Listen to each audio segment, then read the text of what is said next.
श्रीमद् भागवत सुनने वाले सभी श्रोताओं को राधे राधे। पिछले पाठ में हम सब ने महाराज मनु के पुत्र उत्तानपाद के वंश का वर्णन सुना और अब महाराज मनु के दूसरे पुत्र प्रियव्रत के वंश का वर्णन सुनो। तो परीक्षित पूछते हैं महाराज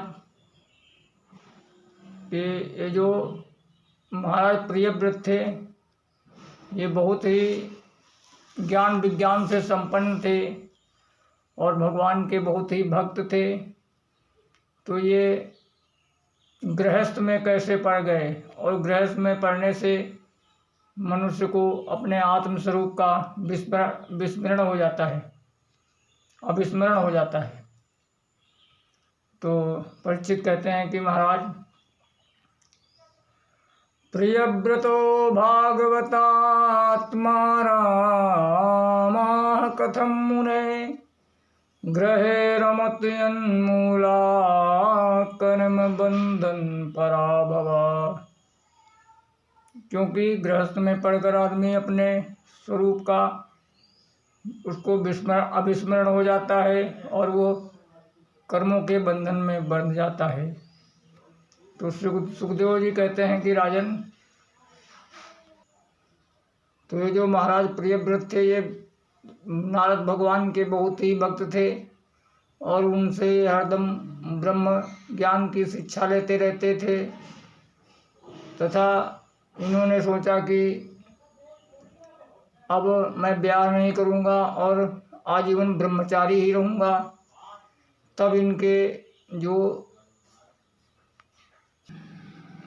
तब भगवान ब्रह्मा जी आए और उन्होंने इनको समझाया कि बेटा तुम गृहस्थ आश्रम को स्वीकार करो और ये सृष्टि का विस्तार करो तथा हम सभी जितने भी प्रजापति हैं और जो मैं खुद स्वयं ब्रह्मा हूँ, मैं भी उन भगवान के आज्ञा का पालन करते हैं और उनके द्वारा दिए हुए इन शरीरों से अपने शुभ अशुभ कर्मों को भोग करते रहते हैं तथा उनकी आज्ञा का हम सबको पालन करना चाहिए। और जब इस प्रकार ब्रह्मा जी ने समझाया तो प्रियव्रत जी मान गए और प्रियव्रत जी का विवाह विश्वकर्मा की पुत्री बहिष्मति के साथ हुआ और प्रियव्रत के 10 पुत्र पैदा हुए। तो 10 में 3 तो नैष्ठिक ब्रह्मचारी बन गए और 7 पुत्रों को इन्होंने पृथ्वी के 7 खंड करके सबको अलग अलग बांट दिया। और सबसे बड़े पुत्र का नाम था आग्नेन्द्र। आग्नेन्द्र ने विवाह किया और महाराज आग्नेन्द्र ने पूर्व चित्ती अप्सरा के साथ विवाह किया। एक बार प्रियव्रत महाराज मनु ने सोचा कि पृथ्वी के आधे भाग में ही दिन होता है, आधे में रात ही बनी रहती है और ये जब सूर्य भगवान निकलते हैं तो पृथ्वी पे आधे भाग में ही प्रकाश हो पाता है। तो इन्होंने क्या किया, एक दिव्य ज्योतिर्मय रथ का निर्माण किया और इन्होंने सोचा कि मैं रात होने ही नहीं दूंगा, क्योंकि रात में सभी मनुष्य सोते रहते हैं और इसके लिए मैं रात होने ही नहीं दूंगा। और इन्होंने एक दिव्य रथ का निर्माण किया और रथेन ज्योतिर्मय रजनीमपि दिनम करिष्यामि। और इन्होंने क्या किया कि भगवान सूर्य के पीछे पीछे इन्होंने पृथ्वी की 7 परिक्रमा की, तो 7 दिन तक लगातार दिन ही बना रहा और रात हुए नहीं। और इनके रथ के पहियों से 7 समुद्रों की रचना हुई तथा जो तब ब्रह्मा जी आए और बोले बेटा ये तुम्हारा जो कर रहे हो ये ठीक नहीं है, क्योंकि संसारी जो मनुष्य हैं वो दिन में काम करते हैं और रात में आराम करते हैं। रात जो सोने के लिए बनाया है, प्राणियों को विश्राम के लिए रात बनाई गई है। सृष्टि में कोई भी वस्तु अनुपयोगी नहीं है, सभी वस्तु उपयोगी है, बस उसका उपयोग करना आना चाहिए। और इसी रात में जो महापुरुष संत होते हैं, संयमी होते हैं, वो भगवान की आराधना करते हैं, तस्याम जागृत संयमी। और जो अन्य दूसरे चोर डाकू होते हैं वो भी इसी रात में ताले चटकाते हैं। तो इस प्रकार बेटा प्रकृति की कोई भी वस्तु अनुपयोगी नहीं है, उसका उपयोग करना चाहिए, आना चाहिए। जैसे अग्नि है, अग्नि घर में होती है, जब चूल्हे में होती है तो वो भोजन पकाती है, लेकिन वही अग्नि जब अगर घर में लग जाए तो वो घर जला भी सकती है। तो इसी प्रकार हम सबको वस्तु का सही उपयोग करना आना चाहिए।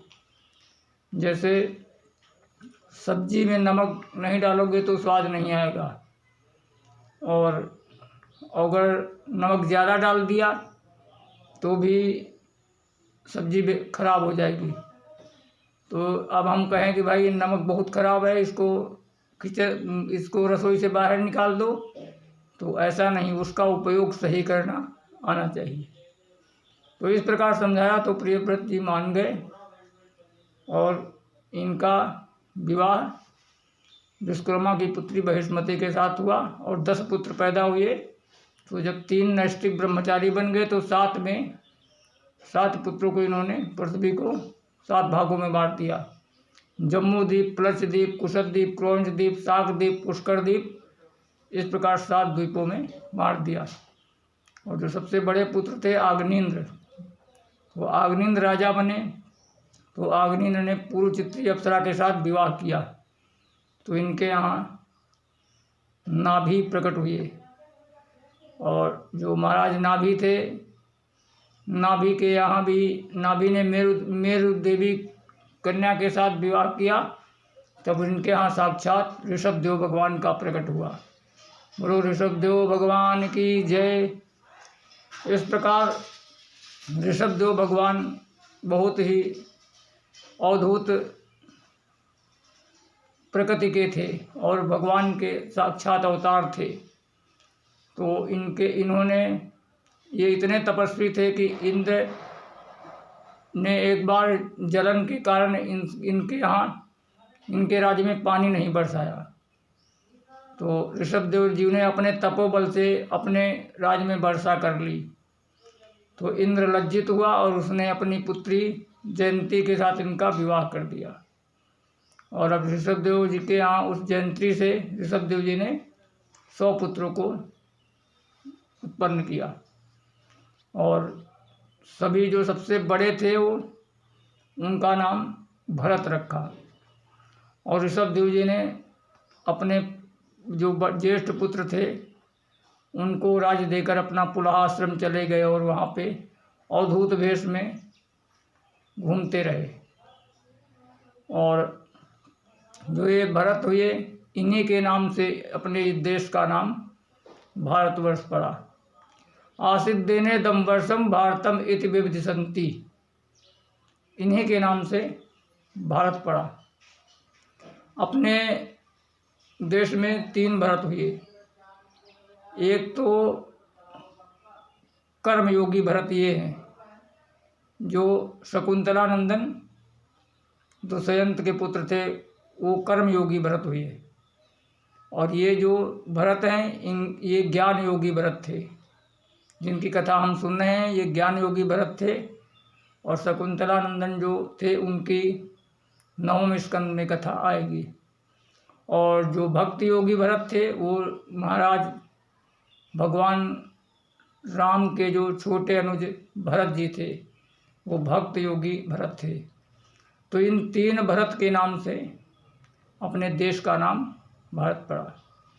और इस अपने देश का नाम पहले जम्बूद्वीप था, फिर बाद में अजनाब खंड, इस देश का नाम अजनाब खंड भी है।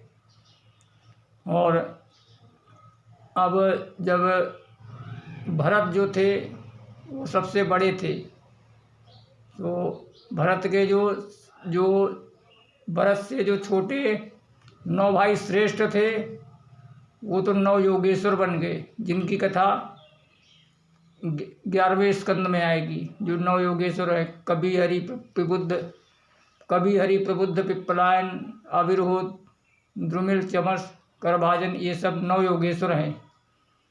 तथा जो 9 बचे उन्होंने इस अजनाब खंड को 9 भागों में विभाजित करके सबको अलग अलग भाग दे दिया। हरिवर्ष खंड, केतुमाल खंड, उत्तर कुरु, भद्रास, हिरण्यवर्ष, इस प्रकार 9 खंड करके सबको बांट दिया। तथा जो 81 पुत्र बचे वो भरत जी के, जो 81 पुत्र भाई थे भरत जी के, वो सभी कर्मकांड के विद्वान हुए और वो सभी कर्मकांडों के ज्ञाता हुए।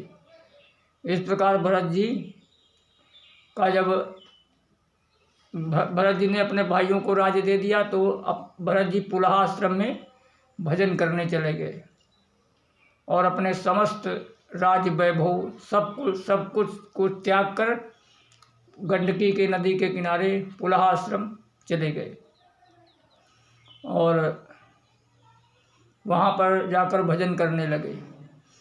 तो एक दिन भरत जी संध्या वंदन करने के लिए गंडकी नदी के तट पर बैठे हुए थे। तो जब यह जल में खड़े हुए अर्घ दे रहे थे तभी एक किनारे पे एक मृगी आई और वो प्यासी थी और पानी पीने लगी। तथा दूसरी तरफ एक सिंह था, उसने दहाड़ मार दी। तो सिंह जब दहाड़ मार दी तो जो मृग होते हैं वो डरपोक स्वभाव के होते हैं।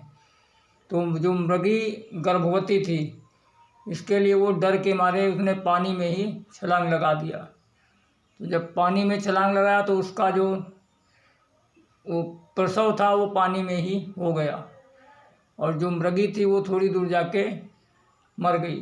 तथा वो बच्चा पानी में तैरने लगा। अब जब तैरने लगा तो भरत जी ने सोचा कि अब ये बच्चा अभी डूब जाएगा पानी में और ये नवजात शिशु है, तो इनको दया आ गई, संत थे, इसलिए इन्होंने तुरंत छलांग मार कर उस बच्चे को निकाल के बाहर ले आए और अपने आश्रम पे उसको ले गए। अब आश्रम पे ले गए तो धीरे धीरे वो बच्चा बड़ा होने लगा और वो इनको ही अपना माता पिता समझने लगा। तथा जब भरत जी ध्यान पूजन करते तो ये इधर उधर उछला करता था, इनके पास में ही खेलता रहता था।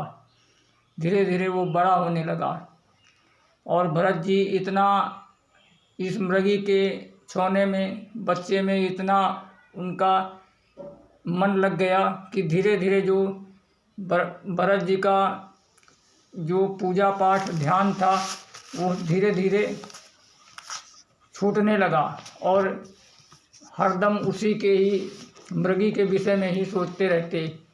तो एक दिन भरत जी सोच ही रहे थे कि ये छोटा सा बच्चा है और मुझको ही सब कुछ समझता है, माता पिता जो भी हूँ सब मैं ही हूँ, उसके विषय में ही सोच रहे थे। तो बैठे बैठे क्या देखते हैं कि एक मृगियों का झुंड आया और इनके आश्रम में आया। तो वो जो मृग का बच्चा था वो भी उस झुंड में साथ में हो गया और साथ में उन्हीं के साथ चला गया। और जब धीरे धीरे इनका सब ध्यान पूजा पाठ छूट गया और मृग में के बच्चे में इतनी आसक्ति हो गई कि जब वो चला गया तो यह उसी के विरह में रोते रोते इन्होंने अपने प्राण त्याग दिए। और उस बच्चे के में इतनी आसक्ति हो जाने के कारण ही जब इनका अगला जन्म हुआ तो मृग का जन्म हुआ। तो मृग का जन्म हुआ लेकिन इनके अंदर जो स्मृति थी वो बनी रही, क्योंकि भगवान अपने भक्त का कभी पतन नहीं होने देते। चाहे कितना भी उसका कितने भी जन्म हो जाए लेकिन वो अंत में भगवान को पा ही जाता है। और भगवान ने वो उनकी स्मृति थी जो, तो भरत जी को इतना पता रहा कि मैं कौन था। और मृग शरीर में भी उन्होंने बहुत दिनों तक फिर कुछ भी खाना पीना सब छोड़ दिया, और सब कुछ छोड़ दिया, खाना पीना छोड़ के। और एक दिन वो कलिंजर पर्वत से उसी जो गंडकी नदी थी वहाँ पर पुलहाश्रम के पास आ गए, और वो बहुत दिन तक वो नदी के किनारे ही पड़े रहे। और जब सब कुछ छोड़ दिया था तो एक दिन उसी नदी में छलांग लगा दी। और जब छलांग लगा दिया तो भरत जी ने वो मृग का शरीर भी छोड़ दिया। अब जब दूसरा जन्म हुआ तो एक ब्राह्मण कुल में अब की बार भरत जी का जन्म हुआ। तो ये 4 भाई थे, तो सबसे छोटे भरत जी थे, और इनके पिता विद्वान थे, पंडित थे। तो उन्होंने सोचा कि चलो ब्राह्मण घर में इसका जन्म हुआ है तो कम से कम गायत्री संध्या बंदन करना तो सीख ले। तो 4 महीने इन्होंने इनको गायत्री सिखाया, लेकिन भरत जी को 4 महीने में गायत्री तक भी नहीं याद आई, याद नहीं कर सके। अच्छा, भरत जी तो आत्मज्ञान से परिपूर्ण थे, लेकिन वो संसार को देखने के लिए बने रहते थे। उन्होंने सोचा कि अगर मैं पढ़ लिख जाऊंगा तो पिताजी तो फिर आगे दूसरी तैयारी करने लगे कि अब इसका विवाह करा दो। इसके लिए इन्होंने पहले से ही तय कर लिया कि मैं एकदम पागल की तरह रहूँगा। तो पिताजी ने भी माथा ठोका कि ये 4 महीने हो गए, इसको भी गायत्री तक भी नहीं याद हुई है। और जब पिताजी गायत्री पढ़ाते तो ये चींटियाँ गिनते रहते। तो पिताजी ने पूछा कुछ याद हुआ? तो भरत जी कहते हैं कि पिताजी अब तक इस बिल में 999 चींटियाँ बाहर निकल चुकी हैं। तब पिताजी ने माथा ठोका, बोले कि अरे ये तो महामूर्ख है, जड़ है, इसके लिए इनका नाम पड़ गया जड़ भरत। हारे वो पिता पढ़ाई। पिताजी परेशान हो गए, और अंत में जब पिताजी का भी अंत समय आया तो वो भी परम धाम को चले गए। और जब परम धाम को चले गए तो इनकी जो भाभियाँ थीं, जो भरत जी के बड़े भाइयों की बहू थी, उन्होंने इससे कहा कि भाई कुछ करते धरते तो हो नहीं, और खाने के लिए 20-20 रोटी तुमको चाहिए, और काम करने के समय पागल बन जाते हो। तो उन्होंने अपने पतियों से कह के इनकी खटिया खेतों में डलवा दिया, और बोली कि इनको खेतों में वहीं खाना पीना पहुंच जाया करेगा। अब जड़ भरत जी खेतों में खटिया डाले पड़े रहते, और जो भी घर से जूठा बचा हुआ भोजन जो बच जाता वही इनकी भाभियाँ वहाँ पे भिजवा देती। लेकिन जो जड़ भरत थे वो बहुत प्रेम से भगवान का भोग लगाते और प्रेम से खाते और खूब मस्त पड़े रहते। तो जब भाइयों ने कहा कि भाई खेतों की फसल का समय आ गया है, इनकी देख रेख करना, तो भरत जी जो जितने भी चिड़िया, जो भी गाय भैंस जो भी खाते थे खेतों में, वो कभी उनको भगाते नहीं थे और उनको बुलाते थे। वो कहते थे कि भाई ये जो खेत है, खलिहान है, ये जो पृथ्वी है, ये सब भगवान की ही है, और ये जो जीव हैं वो भी भगवान के ही हैं, और सभी के अंदर भगवान ही है। जो जड़ भरत जी थे वो आत्मज्ञान से परिपूर्ण थे, इसके लिए उनको सब ज्ञान था कि वो तो सभी जीवों के अंदर भगवान को ही देखते थे। सिया राम मैं सब जग जानी, सिया राम मैं सब जग जानी, करहूँ प्रणाम जोरी जुग पानी, सिया राम मैं सब जग जानी। इस प्रकार भरत जी किसी को भगाते नहीं थे। अब अगली कथा अगले पार्ट में जय श्री कृष्णा, जय श्री राधे।